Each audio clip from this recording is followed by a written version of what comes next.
How much bog is in that? Is the kind of thing that quite often gets asked. As you know, we're very active on social media, be it YouTube, Facebook, Instagram. And every now and again, we get a comment of, "Cool, look at the amount of filler that's gone into that." And this morning, I was doing a little update for Jay on this. And Jay came straight back and said, "Looking really good, lads. Bit scary looking at it, though, because if you didn't know better, that looks like a ton of filler." And it is. And someone else has commented before, because we quite often refer to this as levelling work. And on one of our videos a while back, someone came back and sort of scoffed, "Call it what you like, it's still filler." It is, and I'm not going to argue semantics here. It is body filler. The way we look at it, though, is filler suggests you are plugging a hole, essentially. You would fill that hole.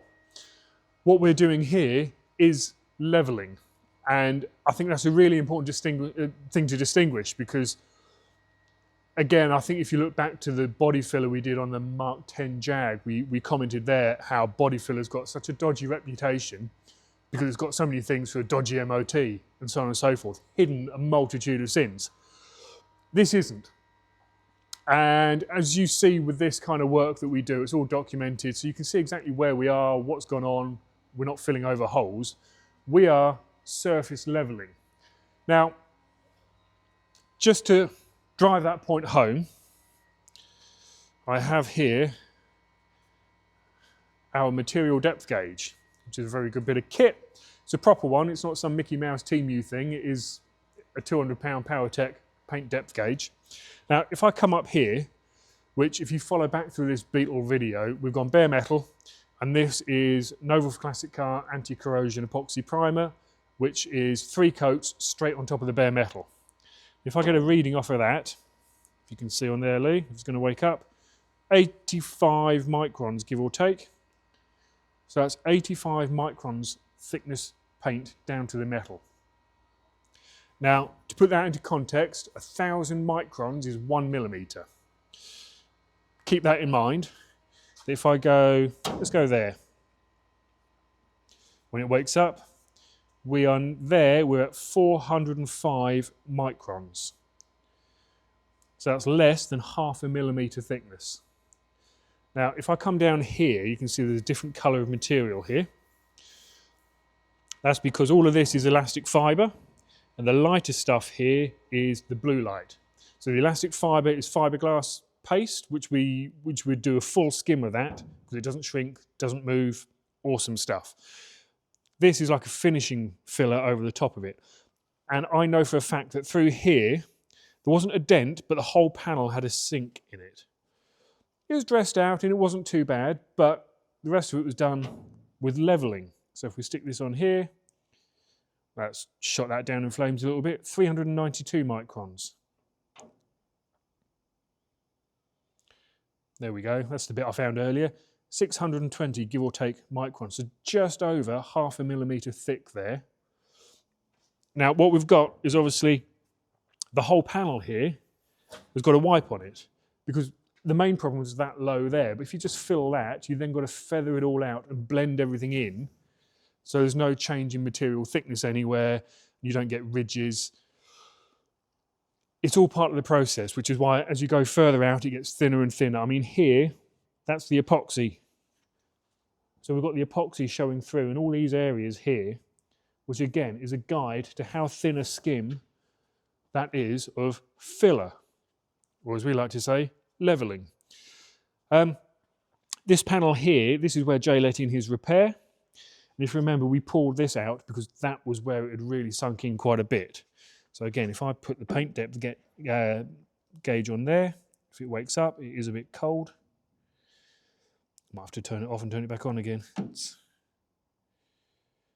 There we go. We've got 43 microns there on the epoxy.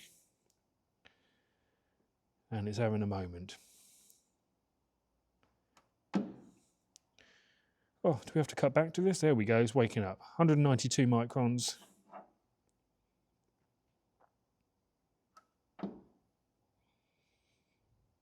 It is cold, it's not wanting to play the game. I'm cold as well. Point being, this is not filler, this is levelling work. It looks like a lot. It looks like there's a load of filler on there, but we are talking less. The acceptable standard really is sort of 2 mil thickness of material. Now, with the Novel products, they advise not applying anything thicker than 2 to 3 mil per skin. And they advise not exceeding 5 millimeters in filler work, levelling work. We like to keep it under 2 mil. As you can see, at no point through any of this here is it any thicker than 1 millimeter of filler. We cut across to the XK150 here because we've got a lot in process. Again, that looks like a huge amount of filler work. And it is a lot of work, but it's not a huge amount of filler. If we come down here on our bare epoxy, we've got 77 microns in there. If we go up here where we've got all this filler work, 808 microns. 455 microns. 414 microns. So again, we're talking, there's a load of filler in here. We're less than 1 millimeter thick in levelling work. And that's really why we define this as levelling work. We're not filling anything. We're just levelling the surface.